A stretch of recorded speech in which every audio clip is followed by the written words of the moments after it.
بسم اللہ الرحمن الرحیم۔ شروع اللہ کا نام لے کر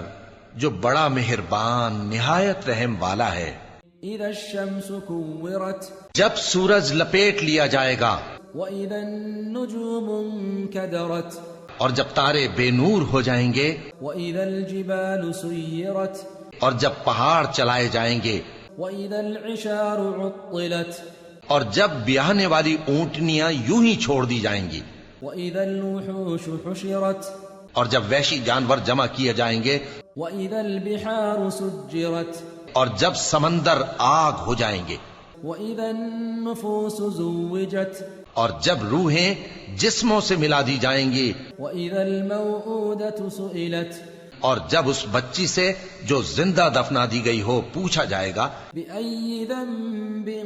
قتلت، کہ وہ کس گناہ کے سبب قتل کر دی گئی، وإذا الصحف نشرت، اور جب اعمال کے دفتر کھولے جائیں گے، وإذا السماء كشطت، اور جب آسمان کی کھال کھینچ لی جائے گی، وإذا الجحيم سعرت، اور جب دوزخ کی آگ بھڑکائی جائے گی، وإذا الجنة أزلفت، اور جب بہشت قریب لائی جائے گی، علمت نفس ما أحضرت، تب ہر شخص معلوم کر لے گا کہ وہ کیا لے کر آیا ہے۔ فلا أقسم بالخنس، پس میں ان ستاروں کی قسم کھاتا ہوں جو پیچھے ہٹ جاتے ہیں، الجوار الكنس، اور جو سیر کرتے اور غائب ہو جاتے ہیں، والليل إذا عسعس، اور رات کی قسم جب وہ پھیلنے لگتی ہے، والصبح إذا تنفس، اور صبح کی قسم جب وہ نمودار ہوتی ہے، إنه لقول رسول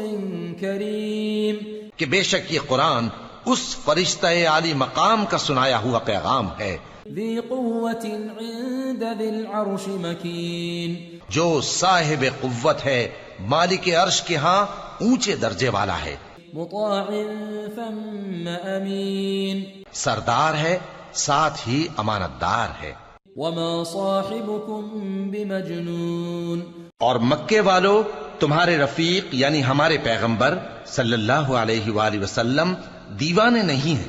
ولقد رآه بالأفق المبين، اور بے شک انہوں نے اس فرشتے کو آسمان کے کھلے کنارے پر دیکھا ہے، وما هو على الغيب بضنين، اور وہ غیب کی باتوں کے ظاہر کرنے میں بخیل نہیں، وما هو بقول شيطان رجيم، اور یہ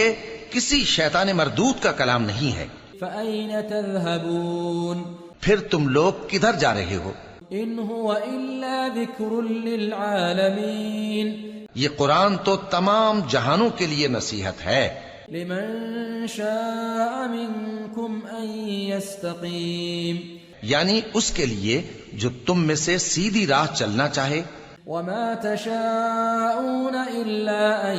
يشاء الله رب العالمين، اور تم لوگ کچھ بھی نہیں چاہ سکتے مگر وہی جو اللہ رب العالمین چاہے۔